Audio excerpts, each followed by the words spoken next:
Hello, everybody. I'm CJ Miller. I'm in my apartment in Shreveport, Louisiana.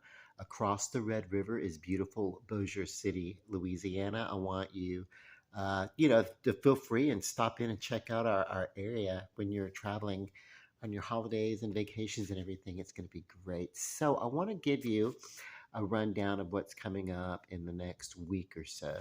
So, Saturday, this coming Saturday, we have well, see, there's a pride in one of our parks, Columbia Park, uh, uh, in the Highland neighborhood. It's going to be really fun, and then Taco Wars.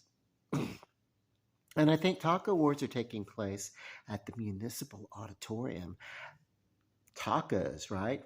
What's not to love about tacos? And so the judges are going to judge the tacos, and the public will get to judge the salsa.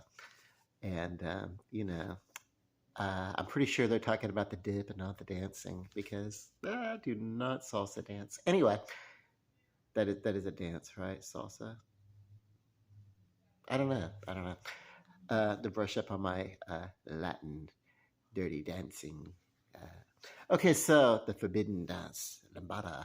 Okay, so um, cool. And then coming into that following week, May the 1st, there is uh, there's an art walk, and I will really try to make that art walk and go check it out, and it should be really fun. And then after the art walk, maybe I'll hit up a meeting or something like that. But that's not really a touristy thing, unless you're like a a 12 stepper like me. But most people are two steppers versus 12 steppers. Anyway, I don't know. But okay, so then that's May the 1st, and then of course May the 4th, uh, Free Comic Book Day, national. It's like comic book promotion awareness and everything like that. So Excalibur, uh, over on 70th Street, you know, uh, Southeast Shreveport, over in that area. It's great. It's fun. I would definitely be doing that May the 4th. And then some other taco stuff going on that day. I forget where. Um, I don't know. But the very next day, Cinco de Mayo.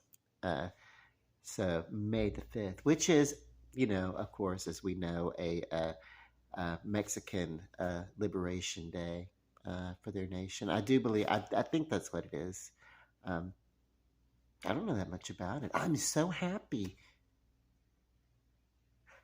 that our local Latin and Mexican cultures and everything will invite everybody to come and participate, even if we don't know everything about it, but we'll take it as an opportunity to learn about that. So that's kind of cool. I love that.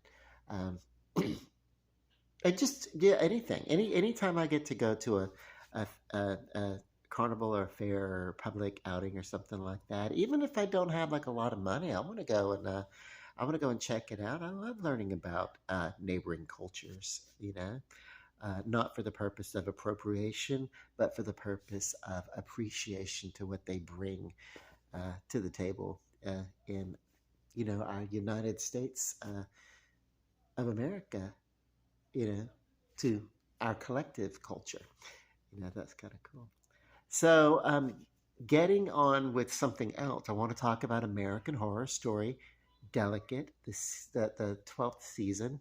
And of course, we're going to get a 13th season. That was already, they did that at the end of, uh, mm, at the end of 1984. Um, which was the summer camp, the slasher ripoffs or whatever. Uh, it was they had talked about, they had redone their contract with FX, and okay, so we're gonna get. Uh, is that right? Yeah. No, it may have been. Yeah, it probably. It was gonna get. We were gonna get a 10th, 11th, 12th. No, it may have been at the end of the double feature. I don't know, but they kind of worked it out to going to at least to a 13th season.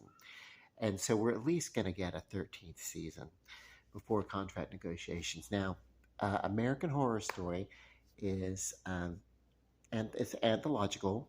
If you're fond of it, it's co-produced by Ryan Murphy and Brad Falchuk and their writers, and they bring in other writers. Jennifer Salt, who was an actress. She was on Soap in the '70s, and then she did a movie, Sisters, Brian De Palma's Sisters, playing opposite Margot Kidder. Uh, that movie was a trip, a complete just a mind flip. If you really want to see something, the original. It's been remade uh, with Chloe Savini of American Horror Story notoriety, and of course earlier, art films like Kids or whatever, and she was, yeah, yep. That's a brave one. Okay, so anyway, Chloe Savini, the actress. But anyway, American Horror Story, Delicate. The first episode, Multiply Thy Pain. It starts out with some of these things, some of the things we don't really get a full on explanation of. And I wish that we would have. But hey, whatever, we'll run with it.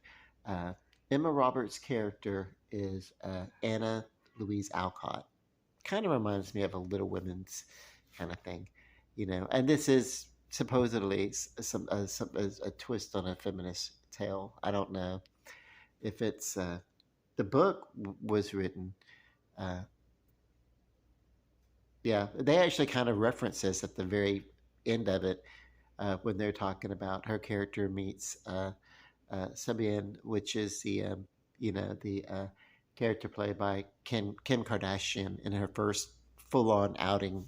She's done some other things, but yeah, this was her first, basically co-lead role, and she did good. But at some point in the narrative, she's like, they're like, hey, it's a feminist movie, and then she and the character of Emma Roberts, they're like, but when are men going to let us tell our own stories? And so that is kind of, as far as I'm concerned, kind of a jab at what this season tried to do. I will say, by adopting the work written by, uh, uh, primarily borrowed from a novel, Delicate Condition, and which is kind of a flip on the Rosemary's Baby. As a matter of fact, at some point they even like, there are just things that don't make sense here. Let me just get into this. Okay, so by now it's going to get spoiled. I'm going to spoil it. Delicate, Multiply Thy Pain. So Emma Roberts and her husband, they're trying to have a baby, and then there's this mysterious figure stalking in the apartment. Whatever. She don't know what's going on, and blah blah blah. And it's a slow build up. Uh, Episode 2, Rockabye.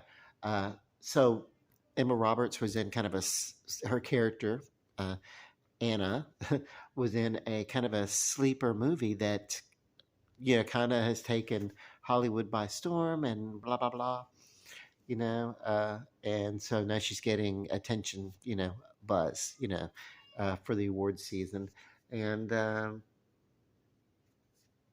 yeah, so they just kind of like talk back and forth about that with the occasional weirdness going on. Someone's messing with Anna's, um, calendar and her phone and everything like that, and then she's being stalked, and it's kind of weird. So we move to episode 3, when the bow breaks. And yes, I'm looking over the synopsis of each episode on my Hulu.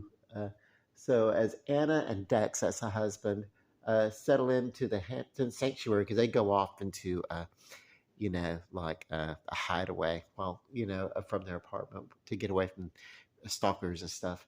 So, uh, and basically to relax, because at this point there's a pregnancy, in vitro fertilization and everything. Um,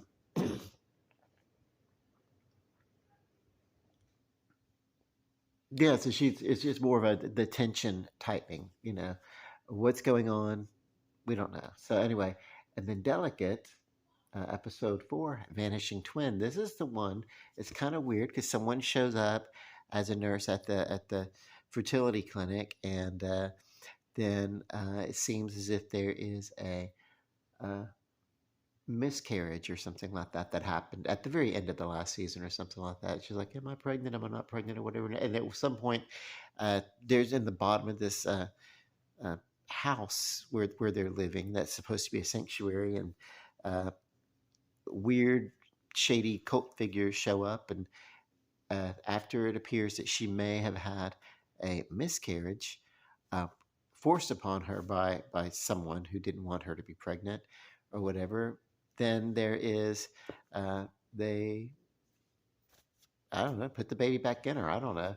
It's weird. And then a sword. Then there's a delicate episode 5 titled Preach. Now this is where one of the stalkers is revealed to be kind of benevolent. You know, she's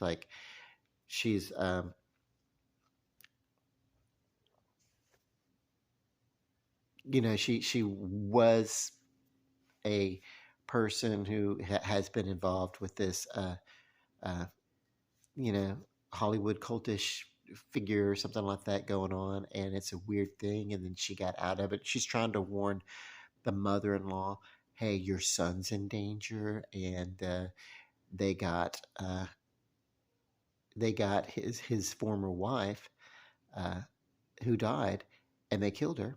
uh, these these even evil coven people, and you got to warn them. And of course, the mother's like, "Is this about my husband who's making me do all these satanic rituals?" Because she's having like flashbacks of the husband doing like rituals with her and stuff, and it's like she's like, "I don't know anything about that," does it tie in? You know, or is there a satanic cult and this evil coven? Let's see. Opening night. So, a glimpse into Anna's past reveals why she craves motherhood, while Dex's troubling family life is drugged into the spotlight. So this is dragged into the spotlight or whatever. So this is kind of like they took a break because you had like the writers' strike, and so they came back. And I will say that with the part two, and I will say this is where it kind of it left me thinking really really great things. When they came back, it was going to be full on, but apparently not.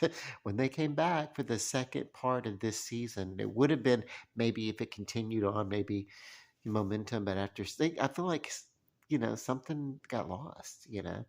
But but yeah, they did go back and they did answer some questions. What's up with the ex-wife? And um, they didn't quite get into her doppelganger as to why she looks kind of like another character. Not exactly, but kind of, sort of. They really didn't do that, but um, it's weird. But they did talk about also the Anna. Her mother died when she was born, and that put a need in her to be a mother, to really crave that experience because it was something she was lacking in. Although they could have spent more time delving into that psychology, they really didn't, and it doesn't make sense later on.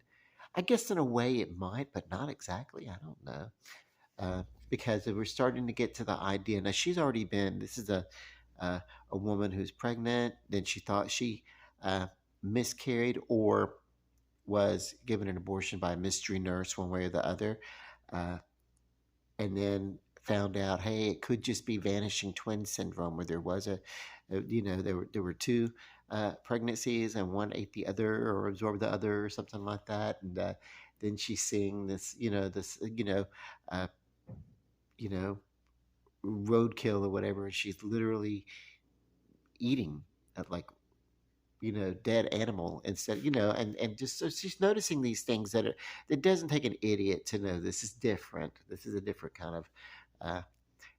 a different kind of pregnancy. But so we get to episode 7, Ave Hestia.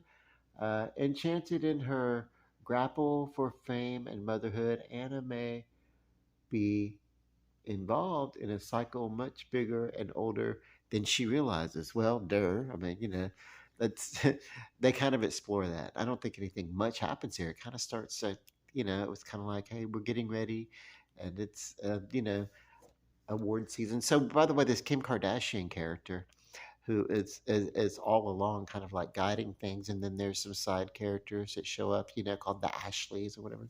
It's just turned out they're all like a big part of everything, all the conspiracy. That's clear. Everything is uh, too involved with it.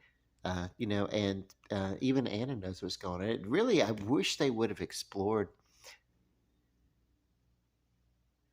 the the two people a little bit more that did not know anything what was going on. One was Dex, the husband, uh, and his mother. They were the only true, real victims here. But we get into, the episode 8. Little gold man, and yeah, that's it. At they go, it's getting ready for the Oscars, and then at the very end of it, she goes up, and if you've, it's just the most unrealistic Oscar ceremony that I've seen. Now I've seen uh, Ryan Murphy and Brad Falchuk really, really pull off the stops and make a Oscar night look real. They did it with Feud, you know. Of course, they had a template to recreate and make it look. They kind of sort of had to, but with this, it really everything looks so much smaller. I've never they made the Oscars look like the USA Network Awards. I mean, it was just not glamorous at all. And then all the way through this, Anna's been having all these episodes. She's been having like a what we as viewers would call breakaways. She's been having hallucinations, but it's at this point it's implied that it's a gaslighting that's being worked on her. Combination of gaslighting uh, and manipulation of several degrees of separation and closeness, and then probably some magic that's being worked to control her mind, or make her see things. Because at one point we're getting into this, or they're exploring the that episode where uh, Dax. We find out that Dax's father is actually involved with satanic abuse of the mother, and at one point Dax walks in on it, and what does the father do? Say, you know, wipe his memory, erase his memory. So they have the power of mind manipulation and thought control of other people. So they don't need no thought control, but whatever. Okay, so Delicate episode 9, the auteur. I don't know. It's like this is a Kim Kardashian playing basically you know, uh, a very older person, and but then again, like with no real mannerisms of this character to things of if someone is um, several generations back, old school, great grandparentage, even further back or whatever, there should be some reminiscence. Uh, there should be some tells, some hearkening back uh, to an era where formality was stood on a bit more, but not here. We have uh, Kim Kardashian at the end of it. So at the end of the last episode, there was the Oscars, and her water broke as she was accepting her award. She never even got to give her speech. Yeah, but she won the little gold man, but she didn't get her moment because her water broke. And so, yeah, so that at the beginning of this episode, they're in the van and everything like that. And so someone, you know, the driver of the van, shoots the security guard, and the baby's coming, uh, Dex tries to, you know, help her with the baby, but whatever it is, bites his hand off. That's crazy, This thing doesn't, whatever, bites his hand off or tears his hand off, whatever. I don't know. The joke is that for me is that Emma Roberts played in Scream Queens, and her character was always teasing one of her sorority sisters for having teeth, in her uh, womanly areas, you know. But anyway, so yeah, um, too funny. Anyway, I don't know what the deal is. I know that the dude's hand got bit and everything. So anyway, so yeah. Uh, After that, yeah, so basically Emma gets abducted, uh, gives birth, and then she's like, can I hold him? She's like, well, you're already holding what you want to hold, and of course we're holding what we want to hold. And it's a whole cult of these women in these little black feathery things that have been showing up around the whole thing. So yeah, whatever. uh, Ravens they look like, or whatever, I don't know, black feathers. It's I don't know. I whatever. So I think agreeably, and then that may have been something in the writing. Maybe they were interpreting the writing of the book. I don't know. I'm not going to get the book to read the book to find out how much of the book went into this season, and being delicate condition, being the novel. I'm not going to do that because. Later on, I'm going to be able to read it for free. It's going to be around. That's not something I got to rush out. Oh, I got to get it. It's not on my thing. It's not on my desired reading list of things that are coming out. And I just got to get it. Uh, so, but yeah, but this character, the Kim Kardashian, she's like, who are you? What are you? She's like, I'm the Artur, bitch. You know, it's like, at this point, when you're revealing yourself, shouldn't you be revealing yourself and your personality really change to, who it really is, which is someone who is several years old, older than her generation, several generations older. These people are going all the way back, to, I mean, this particular, she's like head of the cult, and this cult has been revealed to go all the way back to uh you know ooh uh if I want to say, I don't want to necessarily, how far was that? I want to say it went uh um pre-Renaissance medieval time, but I don't know if it went that far back. But one of the things they did, one of the it was like the very first one or whatever. It's this first season where the Ashleys show up, and it's that opening scene. I could play it and get a refresher. I don't really care that much about it, but I will say, if when you have characters that are that old, um, even if they lived and they've evolved and everything like that, when you're doing a reveal, it's like, okay, I can shed the mask, okay, then I can also shed some of the facade of this personality that I've been putting on, you know, and so the mannerism and the personality did not change. So as Kim Kardashian, it appears, did a really, really great job in this role. The role was like really fitted to her personality, so she really didn't have to stretch that much. But that's great. Also, there are some actors who I look at, and every time I see them in a role, I know who they are. I know that they're acting. Matthew McConaughey is one of them. I never forget that I'm watching Matthew McConaughey, because no matter what he does, there's always that bit of it's him. He's an actor who's a personality, versus the type of actor who is a character actor, such as Meryl Streep. We know her person.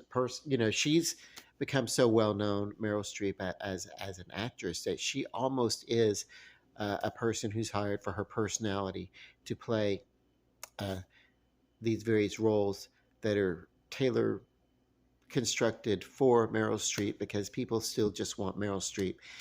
But Meryl Streep, more than anything, is a tremendous chameleon and character actress who can pull off just about anything and make it credible. And in the later parts of her career, she's kind of lightened up, but she'll still tackle a sociological issue. Um, but she's kind of lightened up and gotten into, I'm really into this comedic sense. She got first noted for doing drama, very heavy drama, and the reason why.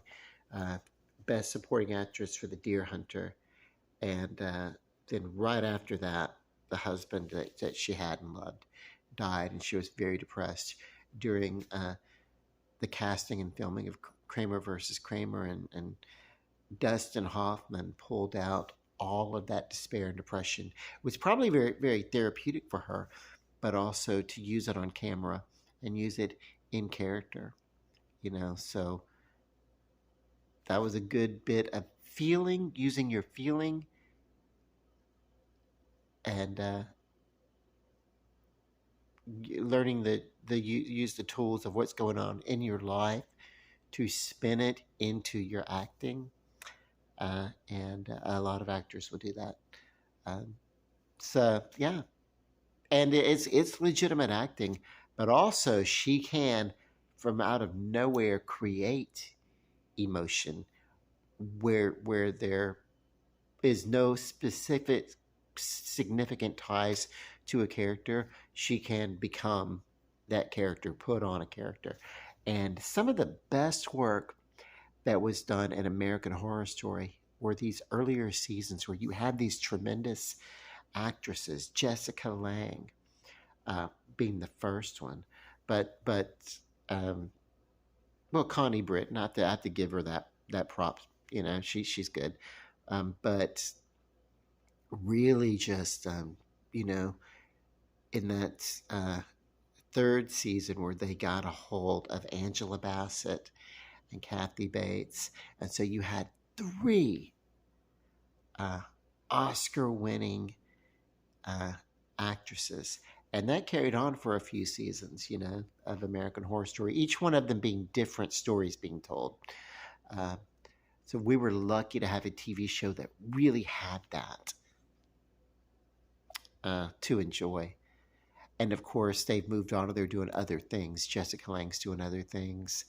Kathy Bates, Angela Bassett. They occasionally put in a put in a put in an appearance on American Horror Story in these uh, later uh, seasons, but no.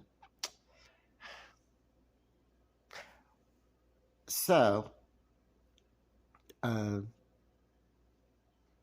I did like American Horror Story Delicate better than I liked the previous season, which was basically revisiting the AIDS crisis uh, and comparing it like, hey, we just had a pandemic, and everybody worries and cares, but where was all this in 1982 going forward when HIV was emerging, and there was a monster figure that it's like, are they doing? I was confused. Are they doing the HIV story, or is this another virus? Are they going like otherworldly meta? Because they will do that, They're like whatever. So yeah, we didn't know. It was like shortly after, you know, a couple of seasons ago, Apocalypse just kind of like reset the entire timeline anyway. So there are some connective tissues. Uh, we didn't see too many in American Horror Story Delicate. That doesn't mean that it won't tie in later, in later seasons. I don't think there's American Horror Stories, which are one off stories. We got four of them this year. around the holiday on Hulu, but I don't think they were going to, because of that. There were strikes going on and everything. I think maybe they didn't get around to finishing off uh, a season. So hopefully coming up in the fall,